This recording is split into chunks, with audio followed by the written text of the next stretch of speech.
Hi everybody, this is Son of the Hunter Mackinnon, and in 2101 AD, war was beginning.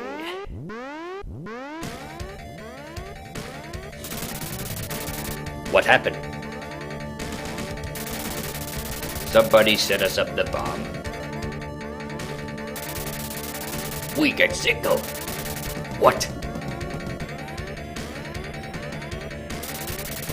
Main screen, turn on. It's you. How are you, gentlemen? All your base are belong to us. You are on the way to destruction. What you say? You have no chance to survive. Make your time. Ha ha ha ha ha. Captain! Take off everything.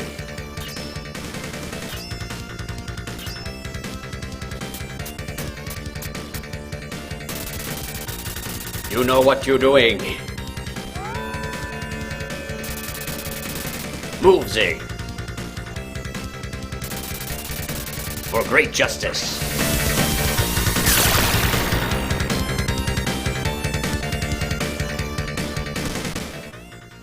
So yes, this is Zero Wing, yes, by TheHande. So this is the very excellent shooter game by the TheHande people, and I guess we'll just go with easy, the easy difficulty, and yes, and here we go, the first level, Natals. So this, of course, is this game is kind of the original meme, if you will. You know, there was a wealth of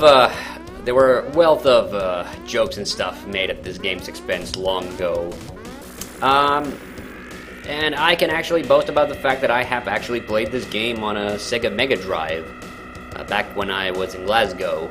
Obviously, I'm playing this on an emulator right now. Unfortunately, I don't own this. I would love to. This is actually, you know, I'm not much of a shmup fan, unlike, you know, Retro Kaiser. But this game is absolutely my fucking jam. And part of the reason is the music is just awesome. I mean, there's of course the, the Space Robot Invaders remix of the Zero Wing theme. I mean, it combines the intro theme with this first level theme, which is Natals. They have these really weird songs. So in case you don't know about that intro and why does this game have that intro specifically? Well, of course, this game was originally released in arcades, I guess in the late 80s, possibly, or possibly the early 90s. At any rate, and it was apparently a bit of a minor hit in the arcades, so much so that TheHande decided that they were going to release it on consoles. The Mega Drive is not the only console that this game is made for, but the other version was sadly for the it was for the TurboGrafx, so possibly, I'm not even sure if it was released, you know, outside of Japan, so it might be just the PC Engine. And I've listened to the PC Engine version of the theme song, of the soundtrack. It sounds pretty nice, but yeah, this version is pretty good too. Like, you know, yeah, the music is really good. The bass, there's a lot of bass in this. Yes, of course. The other thing is that, of course, you know, I still have not sorted out my capture card situation, so that too also probably affects, you know, the fact that even if I did have this game, I have actually seen physical copies of this game, and it's not like, even despite the meme and everything, like, I don't think this game is like especially valuable, and I think that's just because it's a shmup, so, you know. You know, but yeah, like I said, I've never been really much of a shmup guy. I played R-Type, obviously. Actually, I don't think I played original R-Type. I've only played Super R-Type. But yeah, these games are not, you know, these games are really not my bag. Like, I remember when I got Tyrion or whatever it is for free on GOG. You know, I played that game for like for like 2 minutes, and then I thought like, yeah, that's more than enough for me now. There's a lot of like old game genres that I am usually a big fan of, but the shmups have never really been my thing. This game, however, I think I would at least at one point I probably would have put this on my top 10 Mega Drive games lists, and I guess it could still go there. Like, but there's a few games that I've discovered in recent years that I think honestly like would now wipe the floor with this one. So you know, there's that. And you know, the thing is, like, this is actually genuinely a lot of fun. I really enjoy the music. Like, all the level themes in this are excellent. So it's not just the, ouch. Okay, got blowed up. My head exploded. And it's not just the English, if you will. It's, you know, this game is legitimately, like, really good anyway. Oh, I can hold down the button. I just realized. Okay, that's cool. I love it. I like that. I prefer that in shmups. You can actually hold the button. I've been tapping away at it like crazy now. Previously, yeah. So anyway, people might be wondering, so what's the dealio with Castlevania 3? And I'm honestly a little afraid I might actually end up canceling that series because I just, you know, I'm just not enjoying myself with it. Maybe like, I don't know. Maybe I could like restart it from the beginning and do like Syphus, you know, Syphus run instead. But you know, because we already got pretty far in, you know, my Alucard / Grand run. So cheap to now. Hey, I am really bad at dodging those. I was trying to take that guy out actually. But you have, yeah, I have this on easy mode. So I think in easy mode you basically just have like endless like lives. I think it skipped that little mini boss or whatever the hell it was. Damn it, I am so bad at dodging that. I was also planning on doing, because I did manage to actually unlock the, and I might still do that. Like I might do another run of Dead or Alive 6 because I managed to unlock those 2 Rachel costumes that I was missing previously, but now I don't have enough money. I realized that was actually the issue that I just came up with. Like, at the start of the game, I was playing a lot without buying a lot of costumes, so I had way more money to spend than, you know, I had a lot of unspent money in that game. But now, actually, I've opened up so many costumes that I actually ran out. I just flat ran out of money in the game. Oh my god, I beat the boss and then died. There's another game like this, well, not like this exactly, but it does have shmup sections, but it actually has like these quest adventure sections as well. That also has really good music on the NES. It's called Guardians, I think Guardian Legend, yes. And it's one of those weird games like that I played on the emulators a long time ago. I never really got into it because I just didn't really think much of the game. But the music, the soundtrack is just amazing on that. Like, I seriously, it's one of those games, like, absolutely go check it out if you love retro games with good music. Oh yeah, not much like ceremony there. I just blow up the guy and it's over. Oh yeah, fucking man, the music is good in this. I know it's pretty. I have to have it pretty quiet on my end because I don't want the microphone to pick it up. But yeah, this is weird. Like it's weird that I don't know much. I don't really know much else about Teoplan if they've done anything else besides this. It's like one of those. Yeah, I think all the stage themes in this. I know I've gotten only up to like, I don't know, was it stage 5 or something like the game. Don't get me wrong. Like this game is also known for being very forgiving with its difficulty, but it does get a lot harder. Like I do remember I was dying a lot in the later levels. Like I know I was dying a lot there as well, but that was just me not concentrating. But yeah, legitimately the game does get harder the further you go on. This actually reminds me a little bit of Gunstar Heroes, and I'm wondering if I should do a Gunstar Heroes Let's Play one of these days. But I don't know. Gunstar Heroes is one of those games that I kind of feel like I should do a co-op possibly with it. It's the same reason I would never do, you know, a solo run, Golden Axe. Because I don't really, the thing is, like, I'm not really a big fan of Golden Axe. I like playing it with my little brothers, because my little brothers really like that game. They also like Turtles in Time, and I actually would probably do that, but again, my capture card has not been sorted out. Like, I'm wondering, I'm wondering about buying a new one, possibly in the near future. I really haven't.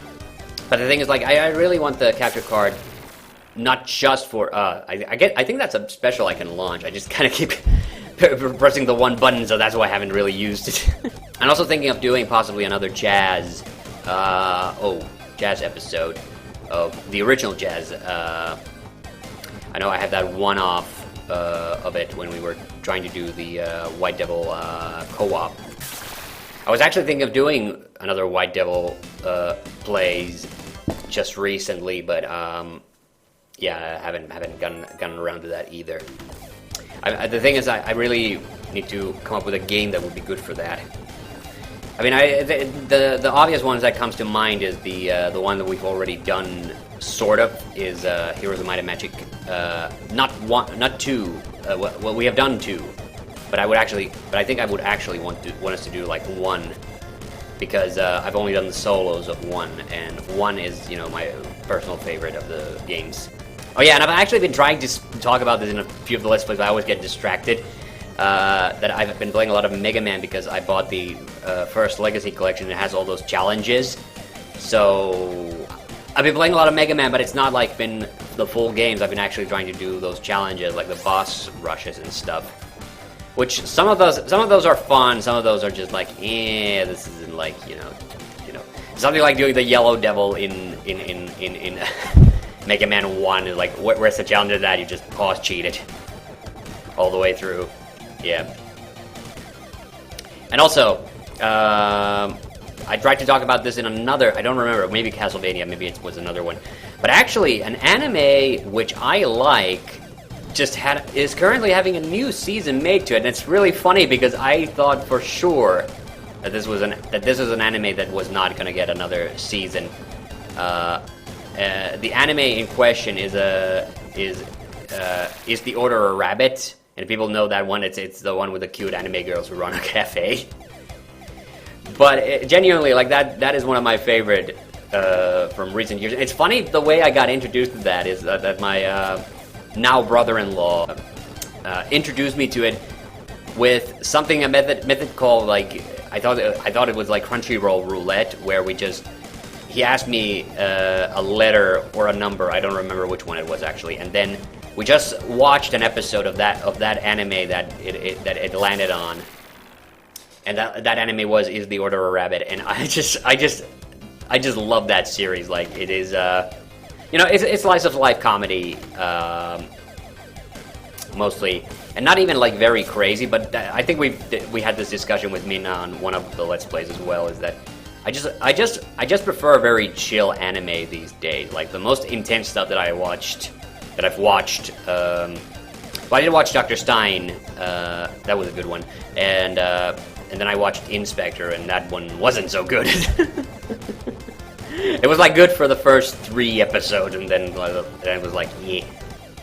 So anyway, the only thing about that new season that's going on currently is that one of the girls, it's still the same voice actresses, and that's very impressive, and I'm actually very happy about that. Maybe not impressive. I think in Japan, it's kind of tradition that when a character gets voiced by a certain voice actor, then that voice actor is that character's voice for all eternity. Which can have some very bizarre and funny outcomes. Like, a good example would be Goku in Dragon Ball, who's been voiced by the same lady since the 1980s. And the funny thing is, like, it was really funny because in Dragon Ball Z, when Goku becomes an adult and he still sounds like a little boy, has a very high-pitched voice, which is one of the reasons why I prefer to watch Dragon Ball Z in English, amongst several. Also because I think the Funimation voice actors are actually a lot of really good. But also, wait, was that the boss? It was. Oh, okay. We're in Pleiades now.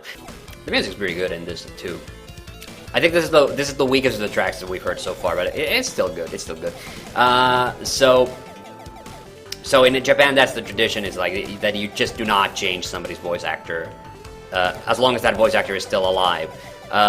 But the thing I noticed is one of the girls, and it's one of Chino. Chino is the tiny blue-haired girl who has the rabbit, and her friends are like significant support characters, and the red-haired girl whose name I've managed to forget, and I feel terrible because she used to have this like very confused voice, or let's say she had a very excitable intonation that she had a lot of rising intonation, and then she always like reacted to everything like with like surprise. And it's clearly the same voice actress, but now her voice performance sounds completely different, and that really bothers me. And it's weird. It's really, I mean, I don't know. It really shouldn't. Like maybe because that character performance is like pretty one note, if you will. She's a gag character. Let's put it that way. I did like the episode where she was volunteering at Sharo's shop. Sharo's the girl who lives who lives poorly. No, that's bad. That's like that. She's poor, and she has a crush with Lise or Riza. It's difficult because they keep changing the writing. I think it's supposed to be Lisa, as in Lisa, but it's whatever. She's the military nut girl, and she has a crush on her. But it does bother me a little bit that the character sounds, that the voice actress kind of decided to just change the character performance willy-nilly. But yeah, that's really funny, because usually that's me with most anime on almost all the anime on Crunchyroll is it's that I like only gets one season, which I hear isn't very unique because there's just a shit ton of anime out there. But the thing is, like, there is also, I do think unfortunately I belong into that unlucky demographic, if you will. So in case you don't know, there's this in statistics. This is a real thing. This is not something that I made up. In statistics, there is a metric of a certain demographic of individuals, and if a certain demographic of individuals, buy a product or are fans of a product, then that demographic is instantly is gonna doom that particular brand or product to failure. And I've experienced that so many times with so many certain things that I have come to the conclusion that I must be in that unlucky demographic that everything that I like gets cancelled and doesn't get a second season, or any movie that I like never gets a sequel or anything. I mean, not always. Like, of course, if there's something like a big hit, then it's always going to get a sequel. But it's very rare for me. Like, I am more used to the opposite, if you will. This also reminds me because of a video a project that I was working on where I discovered that my capture card had broken, and I was doing a review of Family Games, and Family Games has this really shitty shmup in it. So yeah, so these in the lore of this game, apparently there's this villain called Cat, and he's some kind of a robot or cyborg, I guess. Oh, this is not good. Oh no, that's a lot of shit flying at me. And so these are called Zigs, these ships. That really looks like one of the Robotnik robots, actually, like one of the Eggman robots from. It looks like a robot that Eggman would build. Like, it has a big orb in the middle of it, so that's why I'm thinking of it. But I think we're almost done with this. Like, I'm running out of stuff to say, and I mean, what else do you expect? There's not a whole lot to this game beyond this. It is really just more of this. I do like the stages. I do think there's a nice bit of variety, and I do think the music's really good. Yeah, suffice to say, I'm happy about that. I'm happy that, for once, an anime that I like actually got a sequel, because there's another one that I liked, which was Zombieland Saga, which is about the the idol group who are all like zombie girls, and I like that series a lot. I guess it's no surprise. I like slice of life anime with cute cute anime girls. That's probably why Azumanga Daioh is still my all-time favorite. Son of a bitch. One of my all-time favorite. Yeah, it technically looks like it has a nose or something. Oh my god, it's like a derpier space jockey. Okay, but so, you know, and actually, yeah, this year I had a I got on a huge Azumanga Daioh kick. I usually don't, fucking hell, I usually don't, like, it's weird. Even though Azumanga Daioh is one of those anime that I love, it's also an anime that I've watched so much that I can probably, like, I can probably predict, like, most of the jokes as they are happening. And to be fair, I got a little bit of that when I was rewatching it this year as well, but there was also a lot about that show that I love that I had kind of forgotten about a little bit, and that's always nice. That's always nice when you go back to a show and you realize there's stuff that you don't remember anymore. I have that problem because I remember things way too clearly, which I think is another holdback for why I don't rewatch stuff as much. Or let's put it this way: I prefer to rewatch stuff with people. So that's something that. All right, I think this is going to be our final run at this robot. Come hell or high water, this is it. This is the end. And also another thing that I've been thinking about is like we did with Kaiser the Unnamed Horror, which is the H.P. Lovecraft podcast, where which was a kind of a natural follow-up to our Poecast, and we did that. And I've been thinking about like all the stories that we're probably going to do, and I might do that as a blog post at some point. I actually did finally compile what I think are my top 10 Lovecraft stories, and I think those are the ones we might actually start doing in the near future.